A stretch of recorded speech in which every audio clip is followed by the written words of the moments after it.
I had no doubt in my mind that I was going to win. I knew deep down in my heart that I had it, and I thought he used his last gear. And I don't know if you watched the replay. I'm going to watch the replay. I was literally about to go. Brian kind of shoulder checked me on the outside. I don't want to use that as an excuse, but I think I slowed my momentum a bit, and I just started to fall apart. At the end of the day, you can't do anything about that. It's a sport, it's racing. It's going to get physical, and I want to be a physical racer as well, so I can't knock him for that.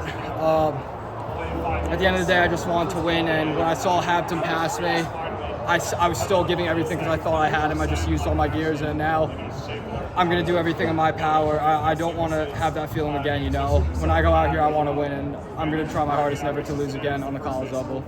I'm not scared to say that. What point did Brian bump you? Do you remember? 80 meters to go, something like that.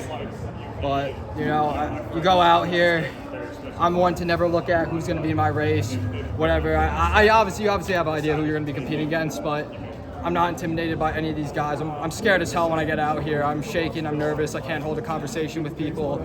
I can't talk to people on the phone, I can't talk to people, look them in the face. It's hard for me, but I don't come out here intimidated. I just come out here nervous and scared because you're just scared of failure and scared of losing, and I think today I failed, but I'm going to do everything I can to win. That sort of approach, like putting so much into that race, this race, you know, do you think, is that an approach you want to keep, or Absolutely. You think it's like Absolutely. stressful mentally? It's supposed to be stressful. If you don't have anxiety before a race, you should go to the hospital. You have something wrong with you. You know, if you're not scared, you're not prepared. You know, that's my mentality going into this. If you have fear is what keeps us alive as human beings. You go back into primitive days and back in time to cavemen trying to hunt down a lion.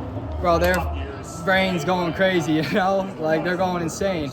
And that's anxiety, that's the adrenal gland in your brain shooting adrenaline to your heart and making you get heightened senses and more emotional and more attached to surviving. And I think I come out here and it's usually just win or die, you know?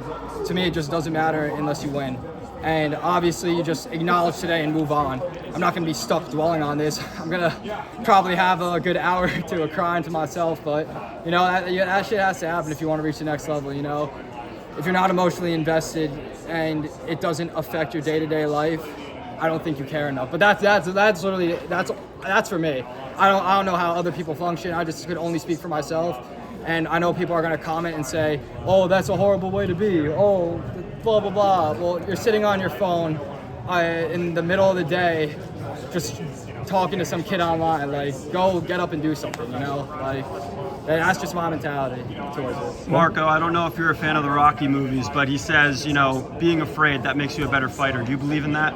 Yeah, absolutely. I mean, everyone's watched the Rocky movies. If you haven't watched the Rocky movies, I don't even want to say what you probably are, but you probably you need to get up and watch them. You're missing out for sure. Fine, I'll watch it. Yeah, just literally just watch it, you know. Have you not watched it? I have, yeah, I'm sorry.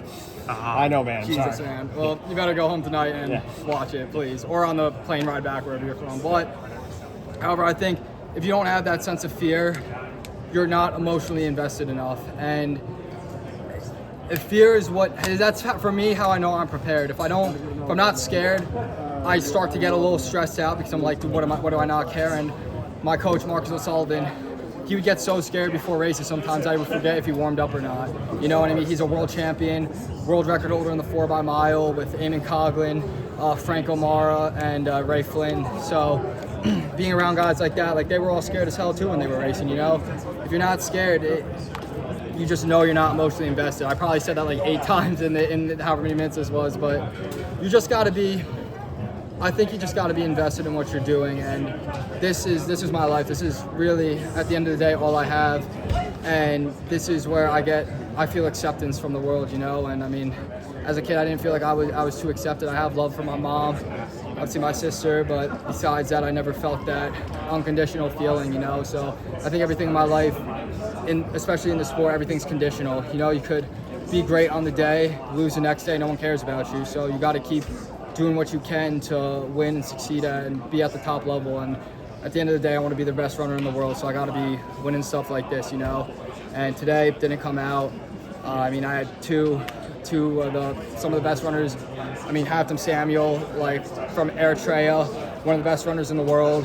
You have Brian Masau, Oklahoma State guy. He knows what it's like to be at the top level. He's already won a national title, and he has the experience, but I want to be better than guys like that. I'm not scared of them. I'm not intimidated by them whatsoever. You know, I mean, next year, next time I'm on the track with them, I'm going for their heads at the end of the day. So that's it. What's the plan for the rest of the summer? Will you run USAs? Yeah, absolutely. I'll be racing Cork and Morton as well. I don't know what parts of Ireland them are, but I'll probably be at one of my teammates' houses or some. But with the Diodora deal that I got going on, I'll be in Italy for a little bit during the. Hey, thank you, Endo. I'll be in Italy, like around Venice area, you know. But yeah, and yeah. One more thing too. I think I'm gonna just get it off my chest. I think I do put a lot of pressure on myself, you know, and honestly, I've been told, a girl I know, she says pressure is a privilege, and when I heard that from her, I was like, damn, you know, that's actually true. It's a privilege. I'm so blessed and fortunate to be out here and have this amount of pressure on myself, because that means I'm doing something right. I'm at such a high level and exceeding at such a high level that I really could go somewhere with this. So to have this pressure, she's right, is a privilege to have, and I just got to keep recognizing that and recognize that this is the future I'm going to be living. So got to just keep at it. Thanks for the time, Langon.